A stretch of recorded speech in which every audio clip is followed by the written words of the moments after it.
কৃষকের অধিকার ও অন্তর্ভুক্তি নিশ্চিতকরণ, অন্তর্ভুক্তিমূলক কৃষি উন্নয়ন এবং নারী ও শিশুর প্রতি সহিংসতা প্রতিরোধে ফরিদপুরের ভাঙ্গায় গণসমাবেশ, শোভাযাত্রা ও আলোচনা সভা অনুষ্ঠিত হয়েছে। বৃহস্পতিবার বিকেলে কাউলিবেড়া ইউনিয়ন পরিষদ চত্বর থেকে একটি বর্ণিল শোভাযাত্রা বের হয়ে একই স্থানে এসে শেষ হয় এবং সেখানে আলোচনা সভা অনুষ্ঠিত হয়। ইউরোপীয় ইউনিয়ন ও ট্রাইক্রাফট এক্সচেঞ্জের আর্থিক সহায়তায় সবল প্রকল্প এর আওতায় উলাসী সৃজনী সংঘের বাস্তবায়নে আয়োজিত এ সমাবেশে কয়েকশো নারীসহ বিভিন্ন স্তরের মানুষ অংশ নেন।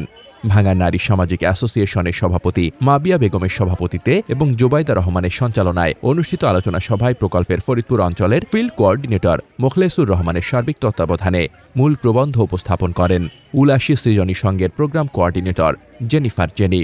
অনুষ্ঠানে বক্তব্য রাখেন উপজেলা যুব উন্নয়ন কর্মকর্তা মোহাম্মদ সেলিম মিয়া, মহিলা বিষয়ক কর্মকর্তা ইলারানী কুণ্ডু, কৃষি সম্প্রসারণ কর্মকর্তা কাজী রমজান আলী, উপজেলা veterinary surgeon doctor Khairul Islam, পল্লী উন্নয়ন কর্মকর্তা সজল শাখারি এবং ইউপি চেয়ারম্যান রেজাউল হাসনাত দুদু মিয়া প্রমুখ।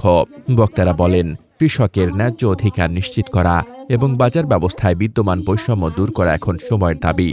পাশাপাশি নারী ও শিশুর প্রতি সহিংসতা প্রতিরোধে পরিবার, সমাজ ও প্রশাসনকে সমন্বিতভাবে কাজ করার প্রয়োজনীয়তার উপর তারা গুরুত্বারোপ করেন। সমাবেশে স্থানীয় নারী, কৃষক, তরুণ সহ বিভিন্ন পেশার মানুষের অংশগ্রহণে কৃষি উন্নয়ন, পারিবারিক সহিংসতা, নারী অধিকার ও সামাজিক অন্তর্ভুক্তি বিষয়ে বিস্তৃত আলোচনা হয়।